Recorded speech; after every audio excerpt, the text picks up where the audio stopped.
రామాయ రామభద్రాయ రామచంద్రాయ వేదసి రఘునాథాయ నాథాయ సీతాయ పతయే నమః.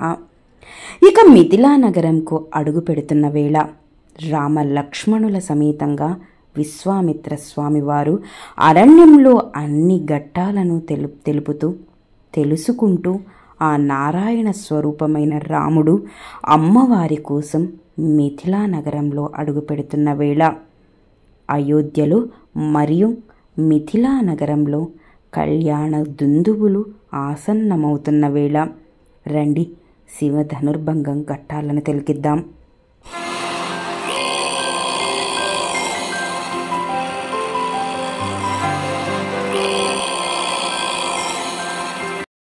ఇక మిథిలా నగర దర్బారులో అందరూ ఆసీనులైన వేళ జనక మహారాజు అష్టవక్ర మహాముని ఆదేశం ప్రకారం, ఓ రాజకుమారులారా, ఇదిగో మా మిథిలా నగరం తరపున ఈ వీరసుంకం పవిత్రమైన శివ ధనుస్సును ఎవరైతే ఎత్తి వింటినారితో మమేకం చేస్తారో వారికి జానకీ మాత సొంతం.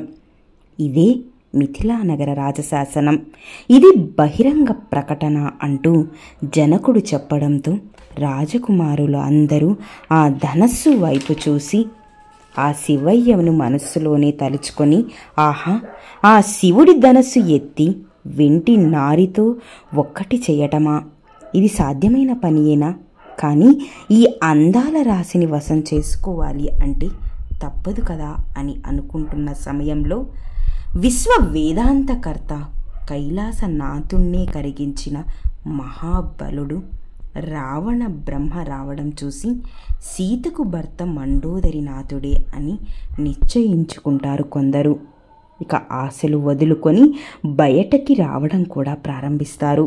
ఇక కొందరు రాకుమారులు మాత్రమే ఆ సభాస్థలిలో మిగిలి ఉండి ఆశతో ధనస్సును ఎత్తడానికి ప్రయత్నిస్తారు. ఆహా, నన్ను ఎదిరించే సాహసమా? చూద్దాం ఈ డింబికులు ఏమి చేస్తారో అని ఆసనం మీద ఆసీనుడవుతాడు దశకంఠుడు. ఇంతలో మనస్సులో భయంతో ఉబ్బి తబ్బిపోతున్న సీతమ్మకు రామస్పర్శ గాలి రూపంలో తగులుతుంది. తన ఉత్తరీయ వస్త్ర సందుల నుంచి ఆ నీల మేఘశ్యాముణ్ణి చూస్తూ వరమాలను ఆశగా తడుముతుంది. ఆ సీతమ్మ ఒక్కొక్కరిగా ధనుర్బాణాన్ని ఎత్తడం, చతికిల పడడం, ఇది చూసి అందరూ నవ్వటం, ఇది చూసి జనకుడు సందిగ్ధంలో పడడం. కాసేపు ఈ తంతు అంతా గమనించిన రావణాసురుడు తన ఓపికను కోల్పోయి, ఇక చాలు కోలాటాలు అని ఒక్క చేత్తో ధనస్సుని ఎత్తివేస్తున్న సమయంలో ధనస్సు కాదు కదా, ఆ ధనుర్బాణంపై ఉన్న వస్త్రాన్ని కూడా తొలగించలేకపోతాడు. కైలాస పర్వతాన్నే ఎత్తిన నాకు ఈ శివ ధనుర్బాణం ఒక లెక్క అని అహంకారపూరితుడై ఆ దశకంఠుడు తన బలాన్ని అంతా చేకూర్చుకొని ఎత్తడానికి ప్రయత్నిస్తాడు. విఫలమైపోతాడు. అక్కడ నుండి అవమాన భారంతో అదృశ్యమవుతాడు. బలప్రయోగం అన్ని వేళలా వ్యర్థం అని అవమాన భారంతో రగిలిపోతాడు దశగ్రీవుడు. ఇక అందరూ వేచి చూస్తున్న సమయంలోనే విశ్వామిత్రుల వారి పాదస్పర్శతో పునీతమవుతుంది మిథిలా నగరం. ముందుగా మహారుద్రుడికి గురువు అయిన విశ్వామిత్ర స్వామివారికి తన తల్లిదండ్రులకు మనస్సులోనే వందనాలను తెలుపుకొని అవ్వలీలగా ఆ శివ ధనస్సుని ఒక్క చేతితో ఎత్తి అందరినీ ఆశ్చర్యచకితుల్ని చేస్తాడు అభిషిక్త భార్గవుడు. అందరూ చూస్తుండగానే ధనుర్బాణాన్ని ముక్కలు చెక్కలు చేసి పారేస్తాడు. ఈ మర్యాద పురుషోత్తముడు అంతే. దిక్కు దిక్కులో పిక్కటిల్లిపోతాయి. సముద్రము పొంగిపోతుంది. పంచభూతాలన్నీ స్తంభించిపోతాయి. శివ ధనుర్భంగం జరిగిపోయిన తర్వాత దశ దిశలా రామ రామ రామ అని ఒక్కటే మాట ప్రతిధ్వనిస్తుంది మిథిల అంతా.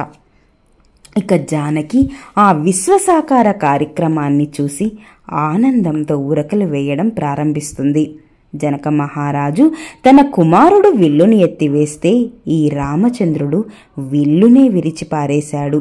శుభం భూయాత్ అని మనసులోనే ఆశీస్సులను తెలుపుకుంటూ ఆనందముతో రాజదర్బారును వదిలి రాముల వారి దగ్గరికి వెళ్తాడు. ధర్మేచ అర్థేచ కామేచ మోక్షేచ నాతిచరామి అని సీతమ్మ చిటికెన వేలును పట్టుకున్న రామయ్య సర్వ సమయాల్లో నేను తోడుగా ఉంటాను అని, నీ తోడు ఎన్నడూ వీడను అని పెళ్లి ప్రమాణాలు చేస్తున్న సమయం. ముత్యాల తలంబ్రాల వేడుకతో తర్వాత సాగే ఈ పెళ్లినాటి చిద్విలాస వేడుకలో పాల్గొంటాం. రామ కళ్యాణం శ్రీరామ కళ్యాణం అని మాటల ద్వారా కాకుండా చేతల ద్వారా ఆచరించిన వైనం.